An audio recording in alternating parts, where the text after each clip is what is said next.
qui? Menteur. Attends. Tu me traites de menteur devant tes camarades? Attends. Aïe. Et toi donc? Aïe, monsieur, pardon. Aïe, monsieur, pardon.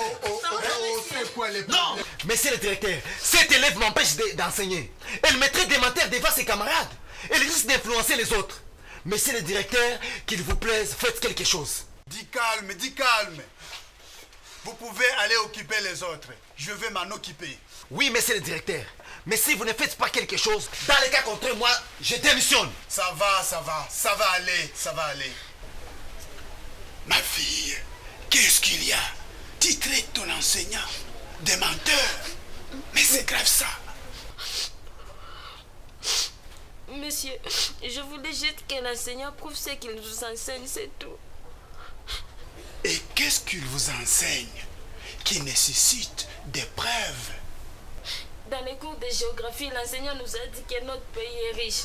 Et pourtant, messieurs, regardez, nous avons une école mur en bois. Et s'il plaît, nous ne sortons pas de la maison à cause de l'impraticabilité des routes. Messieurs, pour avoir l'eau, je dois marcher des kilomètres. Même la bouffe, messieurs, je ne trouve pas de foi. Où est la richesse de notre pays? Qu'est-ce qui prouve que notre pays est vraiment riche?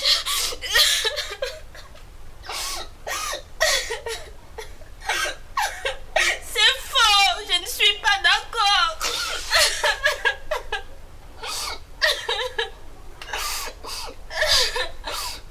Ça va, ma fille, ça va. Tu as raison. Ça va.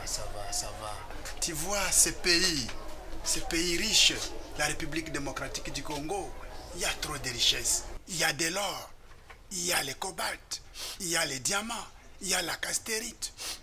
Mais une grande partie de la population n'en bénéficie pas. Et pourtant, nous sommes tous Congolais. Sur ce point, je suis d'accord avec toi. Mais, et c'est la faute à qui, monsieur? J'ai perdu ma mère, comme vous le savez, monsieur. Juste parce qu'on ne savait pas accéder à l'air à l'hôpital. Je ne veux pas être la prochaine victime. Les choses doivent changer.